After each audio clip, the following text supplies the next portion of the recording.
House Republicans prepared the 123-page report defending the president ahead of the release of a Democratic committee report that's expected to lay out charges likely to form the basis for potential articles of impeachment.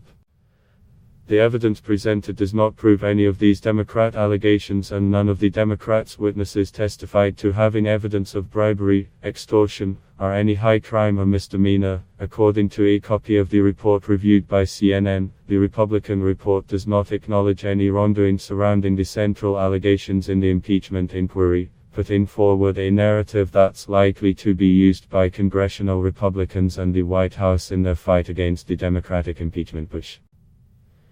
The report largely ignores or downplays testimony from career officials who raised serious questions and concerns about the conduct of the president and some of his top aides.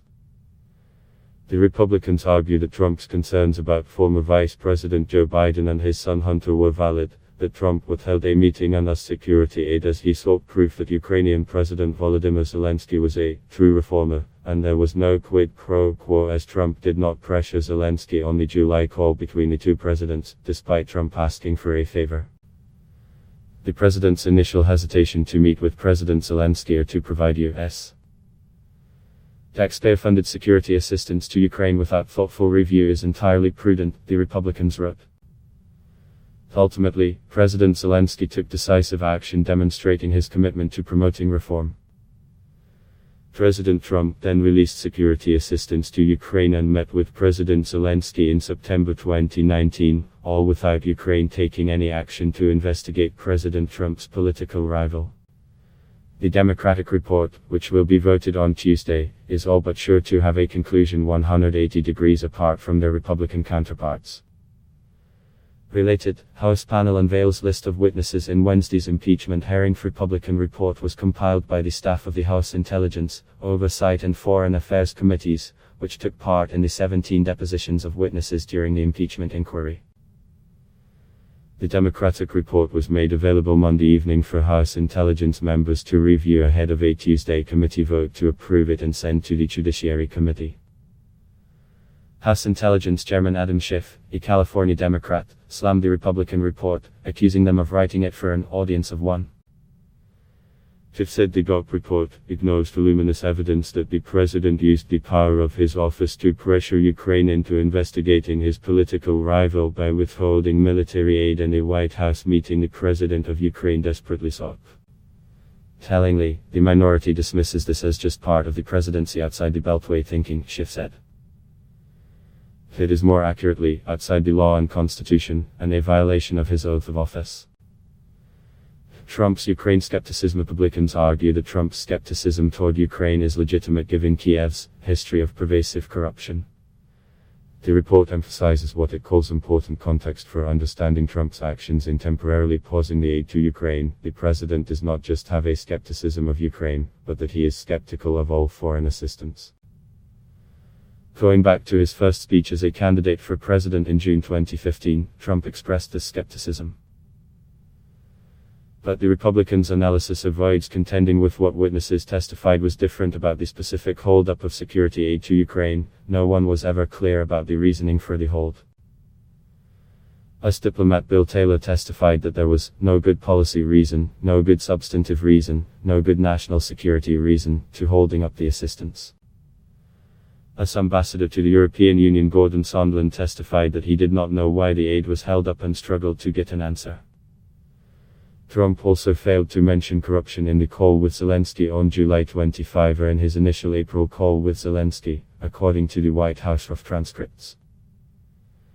The Republican report gives a best possible reading into Trump's call with Zelensky, claiming he wasn't pressuring Zelensky or even asking for an investigation into the Bidens. The call summary, Republicans write, shows that President Trump referenced the Bidens only in passing and that the presidents did not discuss the topic substantively. The summary of their July 25, 2019, telephone conversation shows no quid pro quo or indication of conditionality, threats, or pressure, much less evidence of bribery or extortion, they write. Why a meeting and aid were withheld. The GOP report also pushes back on the allegation that Trump withheld an official meeting from Zelensky or US security aid to pressure Kiev into investigating Biden. The best evidence against the idea Trump withheld a meeting, Republicans say, is the simple fact that Trump ultimately met with Zelensky in September without any preconditions. They blame the delay on scheduling difficulties and say Trump had concerns about corruption, not about the Bidens. But there are some flaws with the Republicans' methodology. Multiple witnesses testified that the alleged quid pro quo revolved around an invitation to the White House, not just a photo op on the sidelines of the Union General Assembly. Text messages uncovered during the inquiry also show that the White House invitation was explicitly linked to the investigations that Trump desired, not general issues of corruption. This section of the GOP report omits the phrase, White House, and only focuses on the accusation that Trump withheld a meeting. The fact that Trump met with Zelensky at the Union does not invalidate evidence that Trump's aides placed conditions on the White House visit. Zelensky was inaugurated in May, and even though Trump told him in his July call that he should come to the White House, it still hasn't happened. The Republican report places great emphasis on the idea that there was never any established link between the aid being held or withheld and the pursuit by Ukraine of the investigations Trump desired. This is based largely on the assertions by witnesses, contrary to evidence suggested by the July 25 phone call and concerns raised by other witnesses like Taylor, that there simply was no link.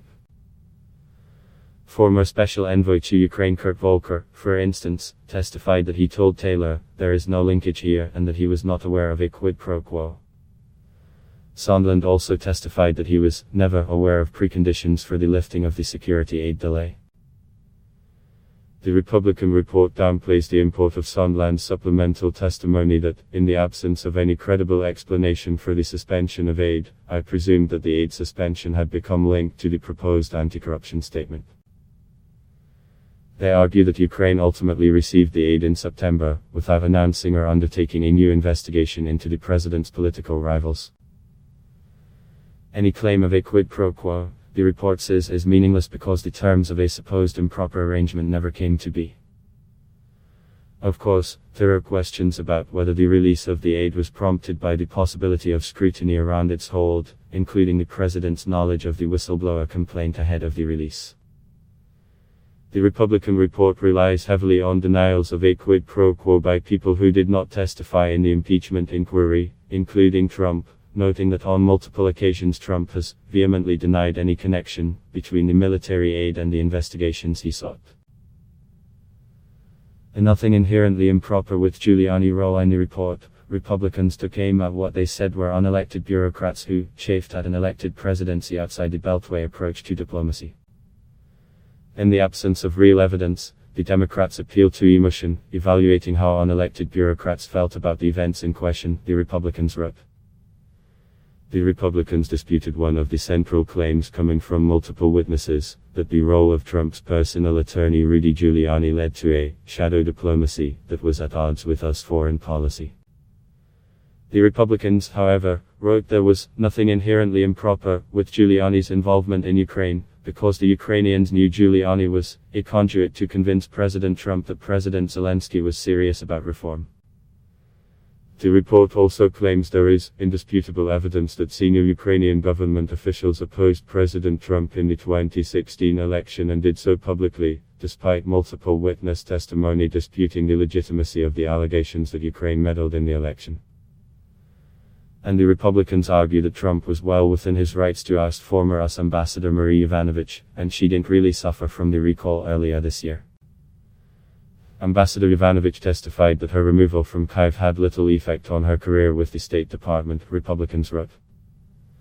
Her post was scheduled to end only a matter of weeks after her recall. During her testimony, Yovanovitch talked directly about how she was planning to stay longer in her post and that she was struggling behind the scenes to hold on to her job, trying to get her superiors at the State Department to draft a letter of support for her because she cared so much about keeping her position. In anticipation of the Democratic report, the Republicans zeroed in on some of the inconsistencies among the witnesses, to drive home the point that Trump did nothing wrong and the witnesses who said he did might not be all that reliable. They also weaved in some direct critiques of the whistleblower. The report focused on a July 10 meeting at the White House between US national security officials and a group of Ukrainian officials. Some, like National Security Council officials L. Alexander Vindman and Fiona Hill, said the meeting ended abruptly because the issue of investigations was improperly brought up, which led to a verbal dispute. But others, including US diplomats Volker and Sondland, recalled that the meeting was ordinary and said they don't remember anyone raising any concerns after the fact. The picture in the tweet of the US and Ukrainian officials, taken immediately after the meeting in Ambassador John Bolton's office, shows smiling faces and no indication of hostility or discord between Ambassador Bolton and Ambassador Sondland, the report said. This story has been updated with additional developments Monday. CNN's Marshall Cohen, Michael Warren and Lauren Fox contributed to this report.